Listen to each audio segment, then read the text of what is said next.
తమిళనాడు రాజకీయ రణక్షేత్రం ఇప్పుడు ఒక ఉత్కంఠభరిత క్లైమాక్స్ సినిమాను తలపిస్తోంది. టీవీకే అధినేత విజయ్ ముఖ్యమంత్రి పీఠం వైపు వేస్తున్న అడుగులకు బ్రేకుల మీద బ్రేకులు పడుతున్నాయి. 2 రోజుల్లో 2 సార్లు గవర్నర్ను కలిసిన ఆశలు మాత్రం ఫలించలేదు. దీంతో విజయ్ చాలా డిసప్పాయింట్ అయ్యారా? ఇతర పార్టీలతో సంప్రదింపులు జరిపి మద్దతు కూడగట్టేందుకు ఒక్క సీనియర్ లీడర్ కూడా విజయ్ వెంట లేకపోవడమే ఈ పరిస్థితికి కారణమవుతోందా?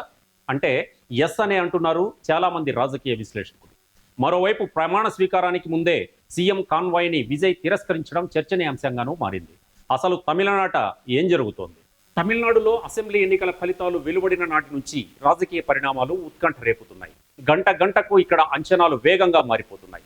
విజయ్ టీవీకే పార్టీకి ప్రజలు జైకొట్టినా ప్రభుత్వం ఏర్పాటు చేసే అవకాశం ఆయనకు లేకుండా పోతోంది. దీంతో కొత్త ప్రభుత్వం ఏది అనే విషయంపై స్పష్టత రావడం లేదు. విజయ్ రెండోసారి లోక్ భవన్ కు వెళ్లి గవర్నర్ రాజేంద్ర విశ్వనాథ్ ఆర్లేకర్ ను కలిశారు.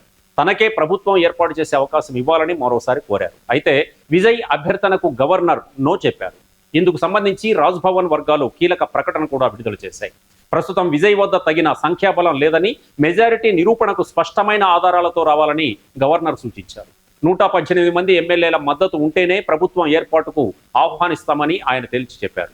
అయితే సంఖ్యాబలం నిరూపించుకునే వరకు వేరే పార్టీని పిలవబోమని విజయ్కి గవర్నర్ హామీ ఇచ్చినట్టు తెలుస్తోంది. విజయ్ ప్రభుత్వానికి మద్దతుపై వివిధ పార్టీల వైఖరి ఆసక్తికరంగా మారింది. కాంగ్రెస్ ఇప్పటికే మద్దతు ప్రకటించగా వీసీకే సైతం విజయ్కి అవకాశం ఇవ్వాలని గవర్నర్ను కోరింది. ఇద్దరేసి ఎమ్మెల్యేలున్న వీసీకే, సిపిఐ సానుకూలంగా ఉన్న అధికారిక ప్రకటన రావాల్సి ఉంది.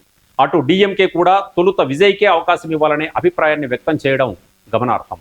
రాజకీయ అనుభవం లేని విజయ్కి ఈ సందిగ్ధ పరిస్థితుల్లో ఎలా నెట్టుకు రావాలో అర్థం కావడం లేదని క్లియర్గా స్పష్టమవుతోంది. సంఖ్యాబలం కోసం ఇతర పార్టీల మద్దతు కూడగట్టేందుకు ఒక్క సీనియర్ లీడర్ కూడా విజయ్ వెంట లేకపోవడం టీవీకే పార్టీకి పెద్ద మైనస్ అనే చెప్పాలి. తమిళనాడులో ఇప్పుడు అందరి దృష్టి విజయ్ తర్వాతి వ్యూహంపైనే ఉంది.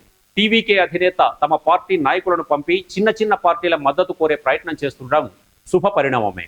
అయినా విజయ్ 118 మ్యాజిక్ ఫిగర్ను చేరుకోగలడా అనేది ఇంకా ప్రశ్నార్థకంగానే ఉంది.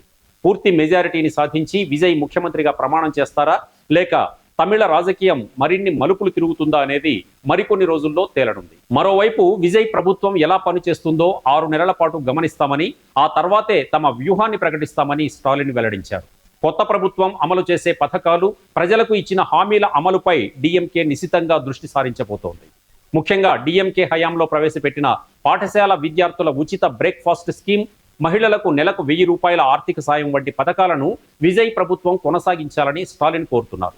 అయితే విజయ్ తన మేనిఫెస్టోలో హామీ ఇచ్చినట్లు మహిళలకు నెలకు 2500 రూపాయలు ఇవ్వడం అనేది అంత సులభం కాదని, ఆ హామీని విజయ్ ఎలా నెరవేరుస్తారో చూద్దామని స్టాలిన్ సవాల్ విసిరారు.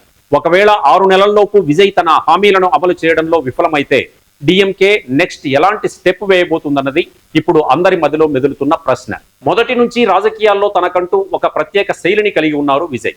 ముఖ్యమంత్రికి కేటాయించే ప్రోటోకాల్ కాన్వాయ్ని సైతం ఆయన సున్నితంగా తిరస్కరించారు. ప్రమాణ స్వీకారం పూర్తి కాకముందే ఈ హంగు ఆర్భాటాలు తనకు వద్దని ఆయన స్పష్టం చేశారు. దీంతో పోలీసులు తనకు కేటాయించిన వాహనాలను ఆయన వెనక్కి పంపించేశారు. ఈ నేపథ్యంలో విజయ్ కాన్వాయ్ని ఉపసంహరించుకున్నారన్న వార్తలను పోలీసు అధికారులు ఖండించారు. ప్రోటోకాల్ ప్రకారం మే 4న కేటాయించిన వాహనాలను విజయ్ స్వచ్ఛందంగా తిరిగి వెనక్కి పంపించారని వారు తెలిపారు.